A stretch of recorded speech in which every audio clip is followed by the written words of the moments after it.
ஸ்டாலின் அரசின் கொடுங்கோன்மையிடம் வரலாற்று பாசிசம் தோற்றுவிடும் என்று அதிமுக பொதுச் செயலாளர் எடப்பாடி பழனிசாமி விமர்சித்துள்ளார். விருதுநகர் மாவட்டம் சாத்தூர் அருகே சின்னக்காமன்பட்டியில் உள்ள பட்டாசு ஆலையில் நேற்று முன்தினம் ஏற்பட்ட வெடிவிபத்தில் 9 தொழிலாளர்கள் உயிரிழந்தனர். இதனையடுத்து வெடிவிபத்தில் இறந்த தொழிலாளர்களின் உறவினர்கள் தலா 10 லட்சம் ரூபாய் இழப்பீடு வழங்க வேண்டும் என வலியுறுத்தி உடல்களை பெற்றுக்கொள்ளாமல் மருத்துவமனை முன்பாக காத்திருப்பு மற்றும் சாலை மறியல் போராட்டத்தில் ஈடுபட்டனர். அப்பொழுது விருதுநகர் மாவட்ட காவல் கண்காணிப்பாளர் கண்ணன் போராட்டக்காரர்களை பார்த்து ஒழுங்கா இருக்கணும், ஆளுநருக்கு கோஷம் எழுப்பினால் வேறு மாதிரி ஆகிவிடும் என்று மிரட்டும் தோணியில் எச்சரித்தார். ஏற்கனவே உறவுகளை இழந்து வேதனையில் இருக்கும் உறவினர்களிடம் மாவட்ட காவல் கண்காணிப்பாளர் மிரட்டல் விடுத்தது பேசிய சம்பவம் பெரும் சர்ச்சையை ஏற்படுத்தியுள்ளது.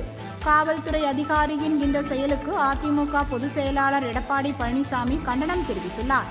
இதுகுறித்து அவர் தனது எக்ஸ் தளத்தில் வெளியிட்டுள்ள பதிவில், விருதுநகர் மாவட்டம் சின்னக்காமன்பட்டி பட்டாசு ஆலை வெடிவிபத்தில் 8 பேர் உயிரிழந்த நிலையில் நிவாரணம் கோரி போராடிய மக்களை பார்த்து ஒழுங்கா இருக்கணும், இல்லைனா வேற மாதிரி ஆகிடும் என்று விருதுநகர் மாவட்ட காவல் கண்காணிப்பாளர் மிரட்டல் விடுத்து பேசிய சம்பவம் வன்மையாக கண்டிக்கத்தக்கது எனவும் கூறியுள்ளார்.